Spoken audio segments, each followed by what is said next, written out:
68.000 mujeres fueron diagnosticadas de cáncer cervicuterino y más de 40.000 fallecieron. ¿Ya? Esto en nuestras regiones, en la región de las Américas. Miren, más del 50% de mujeres que ya tenían cáncer cervicuterino falleció. Cuando hablamos de cáncer cervicuterino nos referimos no al carcinoma in situ, sino al carcinoma invasivo. Lamentablemente, si una mujer no ha tenido contacto con los servicios de salud para prevención, usualmente va a acudir a ello recién cuando tiene sangrado, cuando tiene dolor, cuando ya tiene signos de enfermedad avanzada. Por eso es esta alta mortalidad. Las tasas de mortalidad son 3 veces más altas en América Latina y en el Caribe que en Norteamérica. La vacunación contra el virus del papiloma humano en mujeres adolescentes puede prevenir cerca del 70% de los casos de cáncer cervicuterino. Por eso es que ustedes, como actores importantes de la salud, tienen que promover la vacunación, ¿no? La vacunación contra el VPH. Ahora, ¿qué factores de riesgo tenemos para el cáncer cervicuterino? La infección por el virus de papiloma humano, por los tipos de alto riesgo, principalmente 16, 18, 52, por ejemplo. Edad temprana e inicio de relaciones sexuales, el tener múltiples parejas sexuales porque van a estar las mujeres más expuestas al virus de papiloma humano, fumar, un sistema inmunitario debilitado, ya sea por ejemplo por VIH, haber recibido trasplante de órganos o cualquier otra condición que dificulte la eliminación del virus del papiloma humano. El que se tenga antecedentes familiares de cáncer cervicuterino, uso prolongado de anticonceptivos orales. La causa real no está clara. Se cree que puede ser que por el uso prolongado de anticonceptivos orales también se dejan de lado los métodos de barrera. El método de barrera, los preservativos, impiden también el contacto, la adquisición del virus del papiloma humano. La coinfección por otras enfermedades de transmisión sexual, ¿no? Por ejemplo, clamidia, herpes, ¿no? Aumenta la probabilidad de que cuando haya infección por el virus del papiloma humano, este persista, no pueda ser eliminado y luego se produzcan lesiones. Los embarazos múltiples y partos a temprana edad también son un factor de riesgo. ¿Cuáles son los métodos de tamizaje que tenemos? Yo les voy a hablar de lo que hay en de salud, es muy similar a lo que hay en el MINSA, ¿ya? Tenemos una directiva de detección temprana de cáncer de cuello uterino y lo que se utiliza principalmente es la citología convencional. Esta citología exfoliativa y las leunitas que las extendemos, ¿no? Es lo más barato también. El grupo etario es pacientes entre 21 a 65 años en el papel, pero yo ya les he dicho, nosotros somos oportunistas. Tomamos la muestra cuando tenemos la oportunidad. Es más, si ustedes ven en muchos de los hospitales o los centros de salud, hay obstetrices que andan por ahí buscando en los otros consultorios con su papelito. Venga al consultorio de obstetricia para su papá Nicolau, venga, hay citas disponibles, venga. De hecho, últimamente se ha contratado a varias obstetrices exclusivamente para toma de citología exfoliativa cervicovaginal, porque la meta es tamizar al 35% de las mujeres entre 21 a 65 años, lo que en Arequipa significa una cifra de aproximadamente 7.497 mujeres tamizadas al mes. Entonces, por eso les digo, cuando tenemos la oportunidad, es más, a veces a mujeres mayores de 65 les muestrean. Yo recibo de viejitas de 70, sobre todo para cumplir sus metas. Pero bueno, nosotros también, si viene una mujer y dice, tengo 20 años, quiero hacerme un PAP, no le vamos a decir, no, espérate hasta el otro año, ¿no? Se le toma. También dice que se puede iniciar a los 3 años de inicio de la actividad sexual, ¿no? Pero como les he dicho, apenas se tiene contacto con la paciente, se le toma. Citología convencional más inspección visual con ácido acético. Esto se puede hacer en pacientes entre 30 y 50 años. En algunos lugares se hace solamente la especuloscopía con inspección visual con ácido acético, y para lugares muy alejados en los que había dificultad para el acceso a consultorios de ginecología, incluso se hacía el ver y tratar, lo cual luego ha ido como ya dejándose un poco, porque era hacer la inspección visual con ácido acético, detectar que había una lesión y se le hacía una criocauterización con nitrógeno líquido, ¿no? Entonces, ahí no sabíamos qué lesión hubo. Incluso se cauterizaba muchas veces a los ectropios, ¿no? Había ectropio, eso se ve a veces como una lesión muy serosa, es más, le pasan en la espátula de aire y sangra, pero es un ectropio, ¿no? Entonces esto ya se ha ido dejando un poco más de lado. Cuando sale todo esto negativo, se puede hacer el control cada 3 años. En el MINSA, la norma dice que incluso con citología convencional deben hacer el control cada 3 años si fuera negativa. En el salud es cada año, así sea negativo es cada año. La citología en base líquida, pacientes de 21 a 65 años también, igual que la citología convencional a los 3 años de inicio de actividad sexual. Y si sale negativa la base líquida, acá sí el salud indica que se puede hacer cada 3 años el tamizaje. El test de identificación de ADN para BPH es más costoso, es el más costoso de todas estas otras pruebas, sin embargo es el más sensible. ¿Ya? Cuando hacemos este test de identificación, se hacen pacientes entre 30 a 50 años. El problema está en que en nuestro país, por alguna característica, encontramos a mujeres con cáncer desde los 20 y tantos años, ¿no? Entonces, muchas veces si solamente hago el tamizaje de este tipo, por eso a las que llegan a esta edad ya les hago molecular, pero a las menores les puedo hacer todo esto otro, ¿no? No significa que las menores de esta edad van a estar sin tamizaje, sino que puedo usar otros métodos, ¿ya? Si nos saliera negativo para ADN de BPH, le hacemos cada 5 años la prueba. Ahora, si me saliera positivo, no significa que tiene lesión, significa que tiene infección. Muchas de las mujeres, la mayor parte de las mujeres que ya han iniciado relaciones sexuales, van a tener en algún momento de su vida infección por BPH. Bueno, la verdad es que si la pareja hubiera sido también la única pareja, ninguno ha tenido otra pareja, no deberían tener infección por BPH. Pero esto no se los decimos a los pacientes porque muchas veces piensan, no, entonces me ha sacado la abuela y qué sé yo, y muchas veces se miente mucho en cuanto a experiencia sexual, ¿ya? De repente la misma mujer puede decir, mi esposo ha sido la única pareja de mi vida, y esto puede no ser cierto. Entonces, nosotros lo que hacemos es tomarle la muestra a todas las mujeres. Simplemente basta que hayan tenido inicio de relaciones sexuales y se les toma la muestra, ¿ya? Entonces, si yo tengo BPH positivo, no significa que tiene lesión. El paso siguiente, o idealmente, junto con la toma de la muestra para BPH, deberíamos haber tomado una muestra para hacer un estudio morfológico, citológico morfológico, ya sea por biopsia en base líquida o por citología por extendido convencional. Tenemos aquí cómo se ve el test de inspección visual por ácido acético. Acá tenemos un cervix normal, este es el orificio cervical externo, tenemos acá el exocervix, hacia acá dentro el endocervix. Se le echa el ácido acético y vamos a ver zonas acetoblancas, ¿no? Las zonas más blanquitas son las zonas en las que posiblemente haya lesión, y esas zonas son las que se tienen que muestrear. Aquí tenemos una inspección por ácido acético negativo, ¿ya? Se le ha puesto el ácido acético y no ha marcado nada, ¿no? Y bueno, acá tenemos un carcinoma de cuello uterino con zonas muy acetoblancas y zonas ya que ni siquiera marcan y que son sangrantes, ¿no? Este es el vial que se usa, por ejemplo, para la toma de muestra para diagnóstico molecular de BPH, pero también se puede utilizar para la citología en base líquida. Aquí hay un fijador, este cepillo, esta parte del cepillo va en el orificio cervical externo y esto va en el exocervix. Se da vueltas, dependiendo de qué método molecular se usa. Hay algunos que dicen 5 vueltas, otros que dicen 8 vueltas. Esto hay que consultarlo de acuerdo a la marca que se esté usando, ¿no? Esta es la forma en la que veríamos una citología en base líquida, ¿no? Pues de hecho es un circulito que se va a formar y solo ahí vamos a ver. Esta es una espátula de aire, que es con la que tomamos la citología exfoliativa convencional, y es para tomar muestras de exocervix.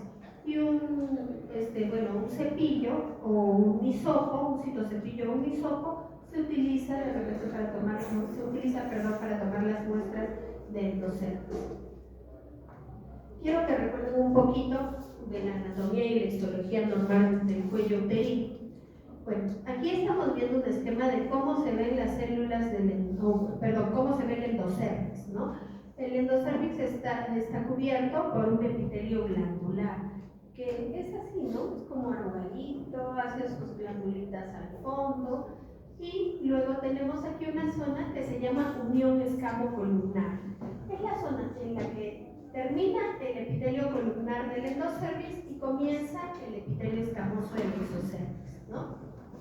Cuando tenemos a las niñas, ¿no?, pequeñas, la unión escamocolumnar original es acá afuerita, ¿no? Hay cierto grado de ectropio, sale el epitelio endocervical, ¿no? Conforme va pasando la vida es como que se va metiendo dentro del canal endocervical y va a formarse algo que se llama la nueva unión escamocolumnar.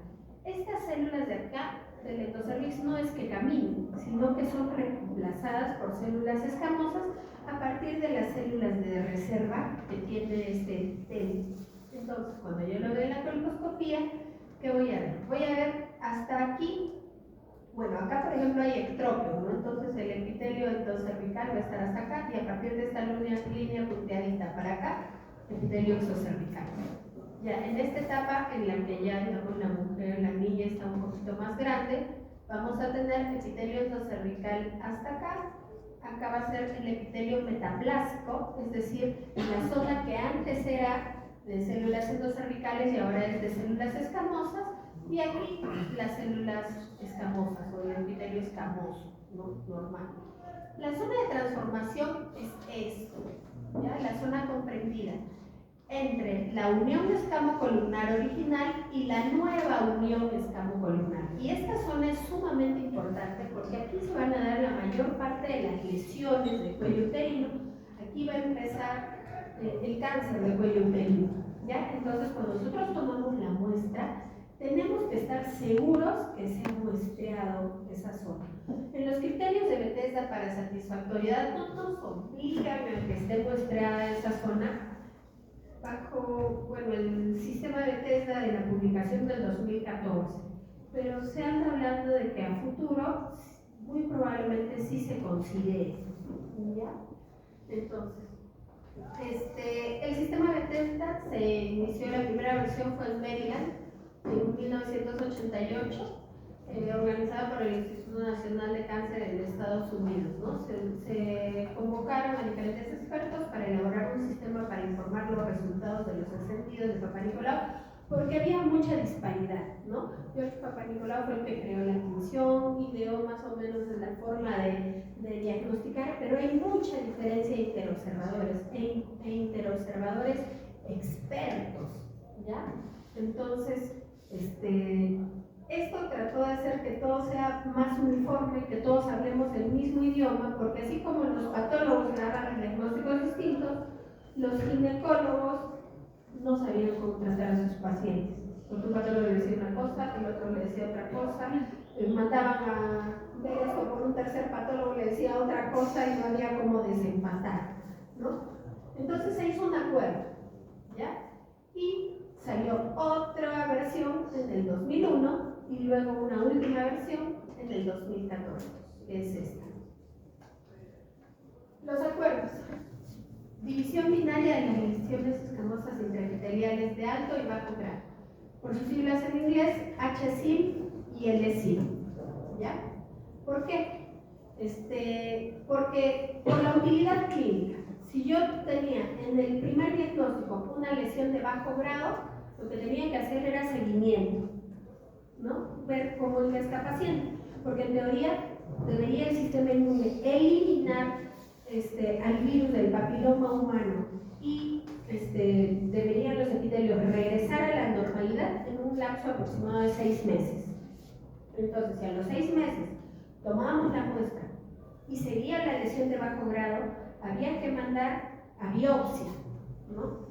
Si persistía el bajo grado, de repente en la colposcopía, en la IVA, se veía que habían varias lesiones y se biopsiaban otras zonas y se encontraba otra lesión, de repente se hacía una traqueotomía, un cono, ¿no?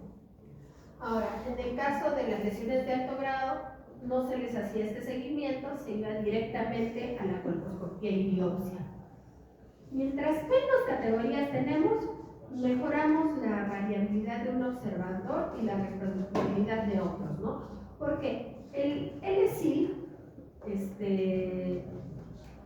va a incluir, ahorita regresamos a esto, ya, el LSI va a incluir solamente lo que antes decíamos como NIC1 y la atipia coilocítica, ¿ya?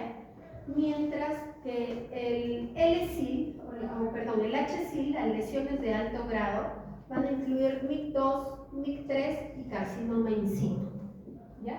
Entonces, antes cuando se diagnosticaba con NIC2, NIC3, NIC1, carcinoma in situ, un patólogo decía, esto es NIC2, no, el otro decía, no, esto es NIC3, el otro decía, no, esto es un carcinoma in situ. Veía el ginecólogo y le hacía hasta histerectomía, ¿no? Entonces ya también ahí se quedó, no, a partir de un PAP no se puede hacer una histerectomía, lo que hay que hacer es una colposcopía, una confirmación histológica y recién se puede dar otro tipo de tratamiento.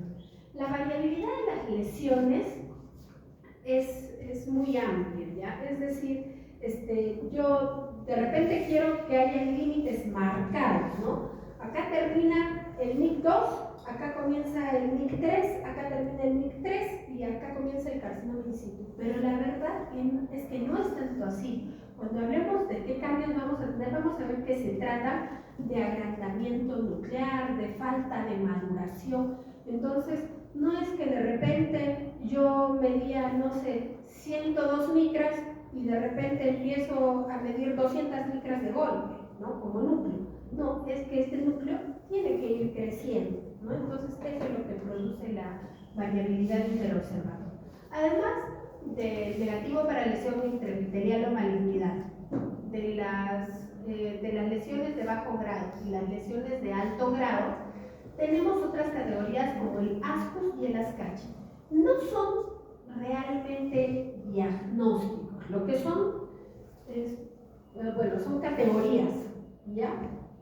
ASCUS es atipia de células escamosas de significado incierto. Es decir, yo estoy viendo una atipia que se acerca mucho a ser una lesión de bajo grado, pero no cumple con todos los criterios, o no tiene los criterios suficientes.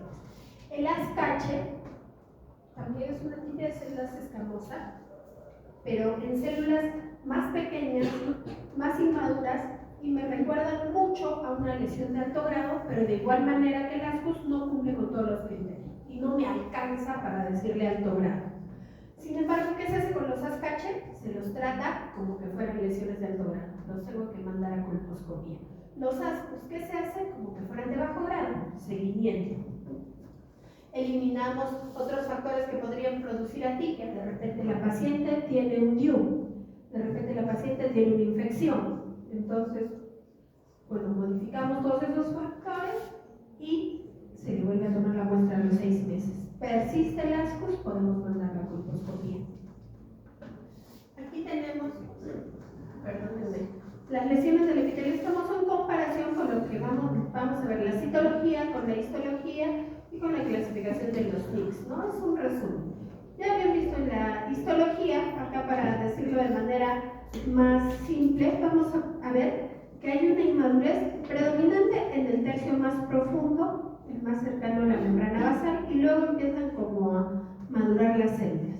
En el NIC2 va a haber un compromiso de más o menos 2/3 del grosor del epitelio, un compromiso claro, visible desde lejos, desde el aumento panorámico, pero si yo me acerco, en realidad hay atipia en todas las células, en todo el grosor, ¿ya? Pero es más notorio en estos 2/3 inferiores. Y en el NIC3 y carcinoma in situ, ya casi todo el epitelio se ve atípico, ¿no? Bueno, acá es lo mismo que hemos visto en el esquema. Aquí vemos un epitelio normal, acá está la membrana basal, la capa de células basales, las células parabasales. Tenemos varias capas de células parabasales que van creciendo, van madurando, pasamos a células intermedias profundas, a células intermedias más superficiales y por último a células superficiales con citoplasma grande, angulado, con un núcleo hipnótico pequeñito, oscuro, ¿no?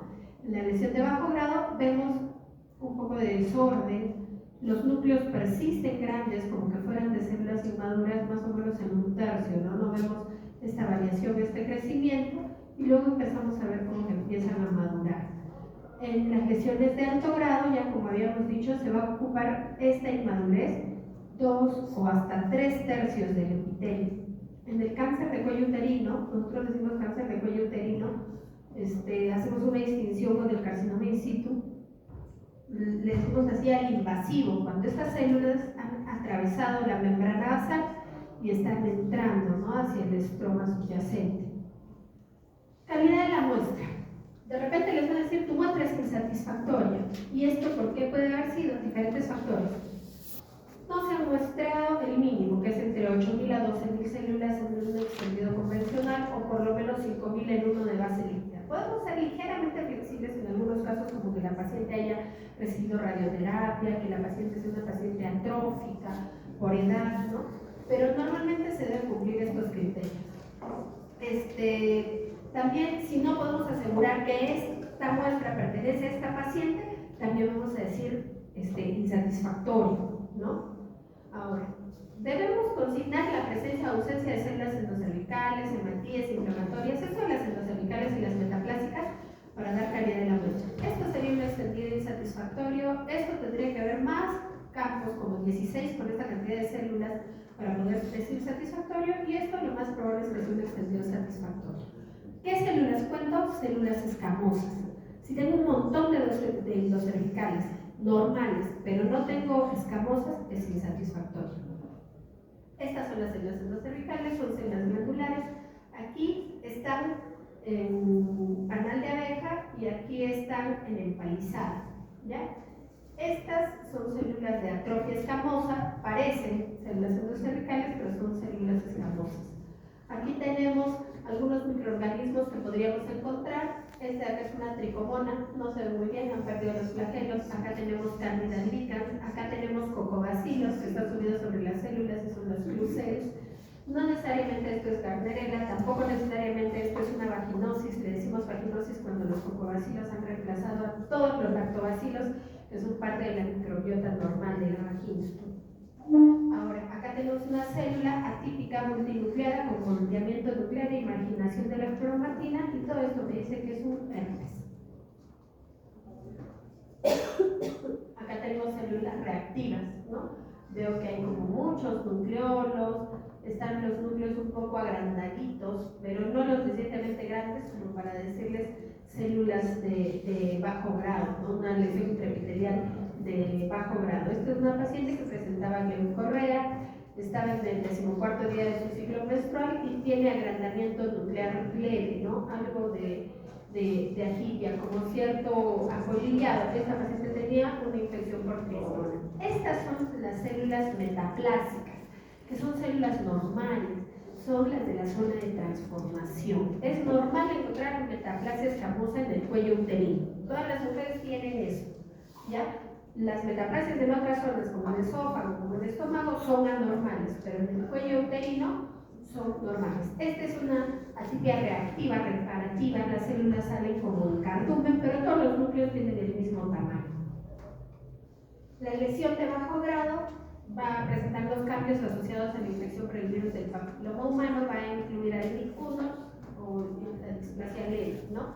Vamos a tener células grandes, maduras, con citoplasma abundante, en el que el núcleo va a estar el triple del tamaño nuclear de una célula intermedia. El tamaño nuclear de una célula intermedia es de 35 micras cuadradas. Entonces, cuando nosotros vemos esto, tenemos que ver, me imagino que acá tengo el núcleo de una célula intermedia y me imagino que entra dentro del otro núcleo. Si entra 3 veces o más y es una célula madura, es una lesión de bajo grado, ¿ya?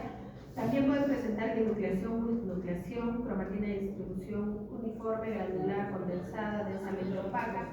Podría o no tener nucleolos. Los contornos de la membrana nuclear pueden ser irregulares y pueden haber halos perinucleares, lo que va a decir que hay coilocitos, ¿ya? Aquí tenemos la imagen de un coilocito. Vemos un núcleo irregular, alrededor un halo transparente y luego el citoplasma muy denso. La lesión de alto grado es en células más pequeñitas. Vemos citoplasma inmaduro, redondeado, transparente, y vamos a ver núcleos bien anormales, ¿no? La cromatina densa, vamos a ver que el citoplasma es muy pequeño y los núcleos se ven muy grandes. Aquí vemos la imagen de un carcinoma invasor, ya el citoplasma empieza a crecer un poco, pero los núcleos son muy anómalos, ¿no? Acá estamos, que hay atipia, pero no le podemos dar un grado claro, aunque acá tenemos los núcleos muy grandes, ¿no? Entonces, en este estaríamos entre un intermedio, entre si es un MIC 1 o un MIC 2. Acá dicen que salió como una lesión de bajo grado, persistió y cuando se le hizo el estudio colposcópico resultó ser un MIC 2. Esta es la imagen de un carcinoma infiltrante. Tenemos estas células como el renacuajo, es un carcinoma queratinizante. Aquí se da lo que se llama maduración paradojal. Empieza a infiltrar y el citoplasma empieza a crecer, ¿no? Más imágenes de carcinoma escamoso, que es cuando ya hemos fracasado porque ya no hicimos la prevención, sino que solo diagnosticamos ya el cáncer. Acá vemos células glandulares atípicas, que es otro diagnóstico que podemos dar también. Esto puede ser porque también puede estar presente el carcinoma, el adenocarcinoma endocervical, ¿no? Entonces es otra patología que podríamos diagnosticar en el Papá Nicolau. Y bueno, chicos, eso es todo. Muchas gracias.